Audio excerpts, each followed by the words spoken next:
जय श्री सीताराम। दोस्तों, कैसे हैं आप लोग? कुशल मंगल से तो है ना? जहाँ तक मैं प्रार्थना करता हूँ भगवान से कि आप सभी को हमेशा कुशल मंगल रखें, आपके दुख तकलीफ को दूर करें और हमेशा घर परिवार बच्चों को हमेशा सुख रखें और अपना आशीर्वाद प्रदान करें। और आज हम श्री रामचरितमानस बालकांड दोहा नंबर 293 की आगे की कथा सुनाएंगे। कथा बहुत सुंदर चल रही है दोस्तों। अब अयोध्या के दरबार में, राजा दशरथ जी के दरबार में राजा जनक जी के दूत पहुंचे हुए हैं। तो राजा दशरथ जी उन्हें पूछ रहे हैं कि हमारे दोनों आंख के तारे राम और लक्ष्मण कैसे हैं, आप सही सही बताना। तो कोई भी दूत होता है वो थोड़ा बढ़कर ही, और इससे तो है ही सही, लेकिन थोड़ा बढ़ चढ़कर भी बताते हैं। तो उसी में सब भगवान श्री रामचंद्र जी के सब सुनकर बहुत खुशी हुई अयोध्या दरबार में, और सब दूत को कुछ न कुछ अपना निछावर देने लगे। अब उसके आगे की कथा है दोस्तों कि तब उठ भूप वशिष्ठ कहू दीन पत्रिका जाय, कथा सुनाई गुरु ही सब सादर दूत बुलाय। अब तब राजा ने उठकर वशिष्ठ जी के पास जाकर उन्हें पत्रिका दी और आदर पूर्वक दूतों को बुलाकर सारी कथा गुरु जी को सुना दी। हाँ सुनी बोले गुरु अति सुख पाई, अपुण्य पुरुष कहूँ मखी सुख छाई। हाँ जिम सरिता सागर महु जाहि, अजद पिताहि काम नाहि। अब सुनिए, सब समाचार सुनकर और अत्यंत सुख पाकर गुरु जी बोले, यानी गुरुदेव वशिष्ठ जी बोले, कहते हैं कि पुण्यात्मा पुरुष के लिए पृथ्वी सुखों से छाई हुई है। जैसे नदियां समुद्र में जाती है, यह तब समुद्र को नदी की कामना नहीं होती। बहुत सुंदर। हाँ अतिम सुख संपत्ति बिना ही बोलाए, अधर्मशील पही जाहि सुभाए। हाँ तुम गुरु विप्रधेन सुर से भी, अतसि पुनीत कौशल्या देवी। अब वैसे ही सुख और संपत्ति बिना ही बुलाए स्वाभाविक ही धर्मात्मा पुरुष के पास जाती है। तुम जैसे गुरु, ब्राह्मण, गाय और देवता की सेवा करने वाले हो, वैसी ही पवित्र कौशल्या देवी भी हैं। हाँ सुकृति तुम समान जग माही, अभयउ न है को होने नाही। हाँ तुम ते अधिक पुण्य बड़का के, अराजन राम सरित सतु सुत जाके। अब तुम्हारे समान पूर्णात्मा जगत में कोई हुआ ना है और ना होने का ही है। हे राजन, तुमसे अधिक पुण्य और किसका होगा, जिसके राम सरीखे पुत्र हो। जय हो। हाँ वीर विनीत धर्म व्रत धारी, अगुण सागर बर बालक चारी। हाँ तुम कहूँ सर्व काल कल्याण, सजहूँ बरात बजाई निशाना। अब सुनिए, और जिसके चारों बालक वीर, विनम्र, धर्म का व्रत धारण करने वाले और गुणों के सुंदर समुद्र हैं, तुम्हारे लिए सभी कालों में कल्याण है। अतएव डंका बजवा कर बारात सजाओ। चलो बारात। ए हाँ चलहु बेग सुनि गुरु बचन, भले ही नाथ सिरुनाय। भूपति गौने भवन तब, दूतन वासुदेवाय। अब क्या कह रहे हैं, और जल्दी चलो। गुरु जी के ऐसे वचन सुनकर हे नाथ बहुत अच्छा कहकर सिर नवाकर तथा दूतों को डेरा दिलवाकर राजा महल में गए। ए हाँ राजा सबुर निवास बुलाई, अजनक पत्रिका वाचि सुनाई। ए हाँ सुनि संदेश सकल हरसानी, अपर कथा सब भूप बखानी।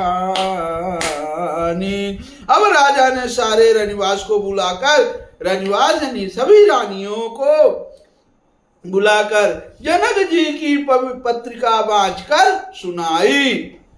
और समाचार सुनकर सब रानियां हर्ष से भर गईं। राजा ने फिर दूसरी सब बातों का जो दूतों के मुख से सुनी थी उसका वर्णन किया।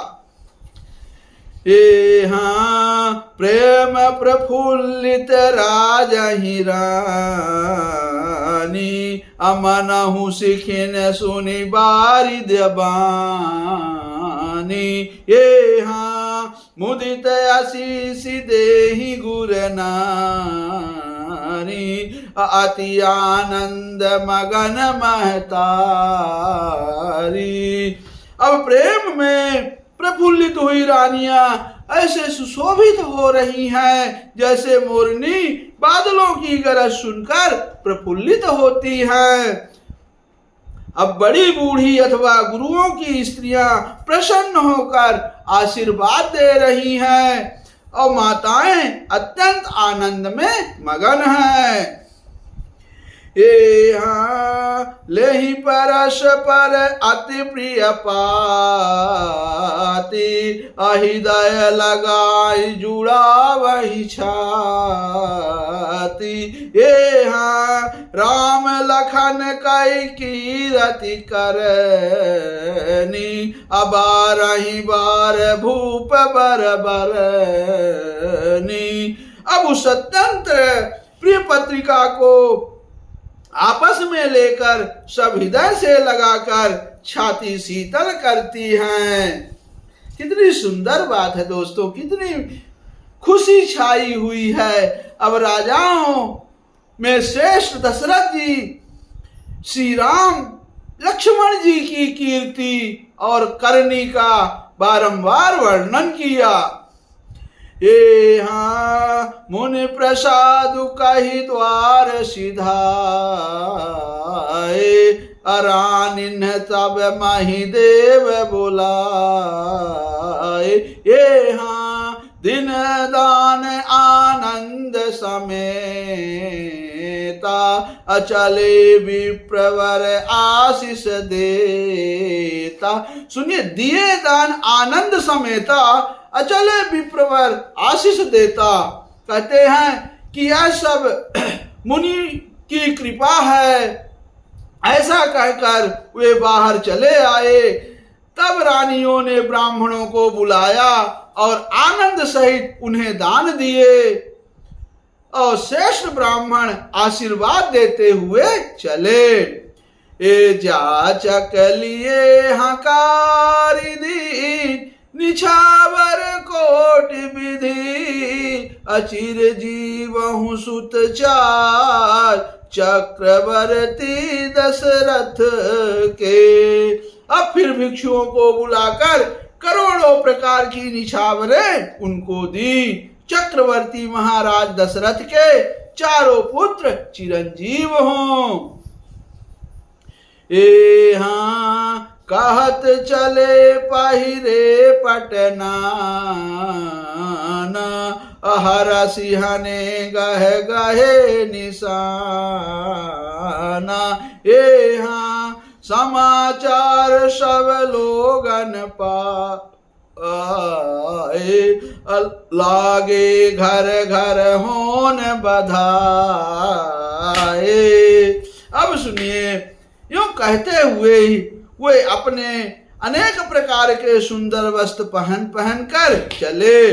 आनंदित होकर नगाड़े वालों ने बड़े जोर से नगाड़ों पर चोट लगाई। सब लोगों ने जब यह समाचार पाया तब घर घर बधावे होने लगे। ये हाँ भुवन चारि दस भरा उछाहु, अजनक सुता रघुवीर बियाहु। ये हाँ सुन शुभ कथा लोग अनुरागे, मग गृह गली सवारन लागे। अब सुनिए दोस्तों कि 14 लोकों में उत्साह भर गया कि जानकी जी और श्री रघुवीर नाथ जी का विवाह होगा। यह शुभ समाचार पाकर लोग प्रेम मग्न हो गए और रास्ते घर तथा गलियां सजाने लगे। ये हाँ यद्यपि अवध सदैव सुहावनी, रामपुरी मंगलमय पावन। तहाँ तदपि प्रीति कै प्रीत सुहाई, अमंगल रचना रची बनाई। अब यद्यपि अयोध्या सदा सुहावनी है, क्योंकि वह श्री राम जी की मंगलमयी पवित्र पुरी है तथा प्रीति पर प्रीति होने से वह सुंदर मंगल रचना से सजाई गई। ए हाँ ध्वज पताक पट चामर चारु, अछावा परम विचित्र बजारु। ये हाँ कनक कलश तोरण मणि जाला, अरद दूब दधि अक्षत माला। अब ध्वजा पताका पर्दे और सुंदर चौरों से सारा बाजार बहुत ही अनूठा छाया हुआ है। सोने के कलश, तोरण, मणियों की झालरें, हल्दी, दूब, दही, अक्षत और मालाओं से बहुत सुंदर। ये मंगलमय निज निज भवन लोगन रचे बनाए, अभी थी सिंची चतुर सम चौके चारु पुराई। लखन सियावर रामचंद्र बजरंग बली, महादेव देव कौशल किशोर की जय। गोस्वामी तुलसीदास की जय, शारदा मैया जू की जय। जय जय सीताराम, जय जय सीताराम। ओम नमः पार्वती पतये, हर हर महादेव। जय शिव शंकर शंभू। दोस्तों कहानी कैसी लगी? अब इसके आगे की कथा हम आपको जरूर सुनाएंगे, तब तक के लिए आपको इंतजार करना पड़ेगा।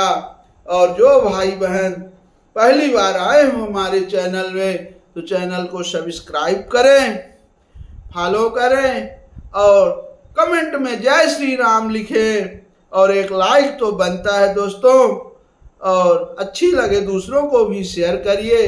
तब तक के लिए आप सभी को मेरा जय श्री राम।